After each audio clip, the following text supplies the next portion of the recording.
I'm really excited to talk about our topic today, which is the chronic and critical illness rider. It's one of the most exciting things that I've seen in the life insurance industry, and I'm anxious to go over it today. Fantastic. And what can you tell me about this chronic and critical illness rider? Well, the chronic and critical illness rider is relatively new in the industry. And what that means is that if you have an existing life insurance policy, you probably don't have it on it.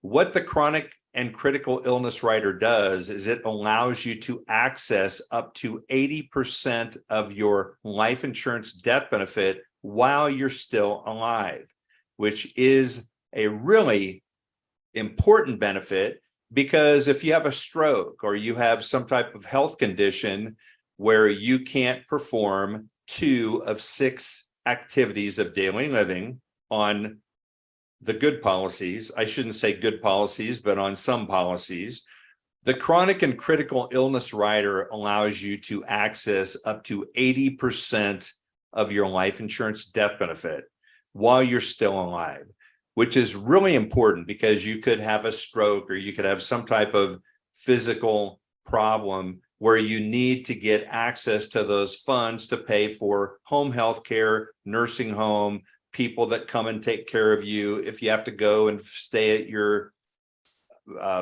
son, family members' residence, and you want to pay them money for the amount of time they took to take care of you, it gives you access to the funds to do that.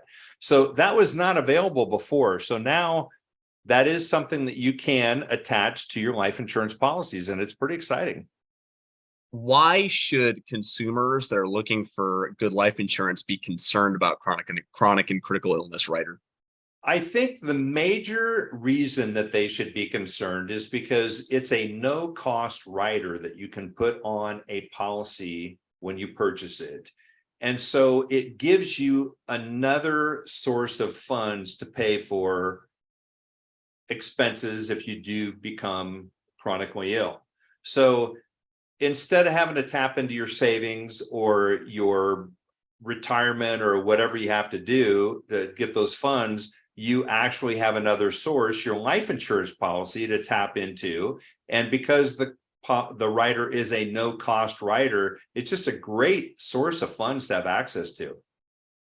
Aside from what you told me about chronic and critical illness rider, Mr. Biaggi, what else do consumers need to know about it? Well, I think one important thing that people do need to know is that they're not all the same. I have seen companies that require 2 of the 6 activity of daily living to trigger it. In addition, I've seen companies require 1 of those conditions to be permanent. So not all companies have the same definition of what it takes to trigger it. And I've also seen companies do it differently and have different definitions for the triggers depending on what state you live in.